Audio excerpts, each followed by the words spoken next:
Veg pakora বানাবো। তার জন্য নিয়ে নিচ্ছি একটা বাটিতে জল, তার মধ্যে ছোট ছোট করে কেটে রাখা ফুলকপিগুলো, আমি কিন্তু ডান্ডিগুলো নিইনি, শুধু ফুলগুলো নিয়েছি, মাঝারি সাইজের ফুলকপি নিয়েছি আমি। একটা মিক্সিতে আমি দিয়ে দিলাম ধনে পাতা আর কাঁচা লঙ্কা, শুধু এটাই আমি পেস্ট করে নেবো, পুরো মিহি পেস্ট করিনি, হালকা হালকা গোটা গোটা রয়েছে।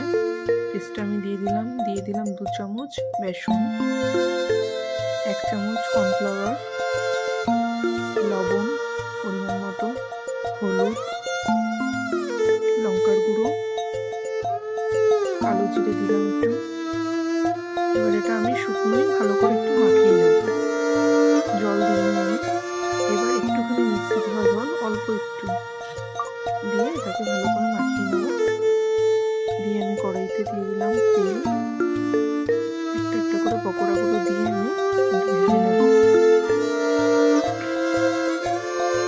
একটু নাড়িয়ে দিলাম।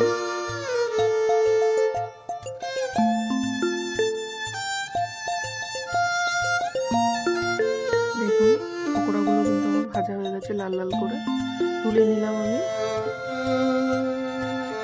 এবার আমি ছোটা পকোড়া ভাজতে দিয়ে দেবো।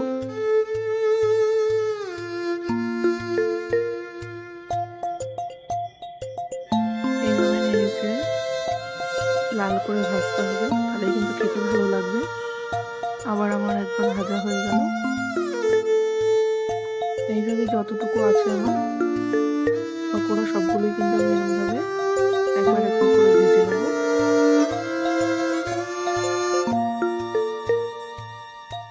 শীতকালে সন্ধ্যাবেলায় চা কফির সাথে বা সসের সাথেও কিন্তু এটা খেতে ভীষণ ভালো লাগে।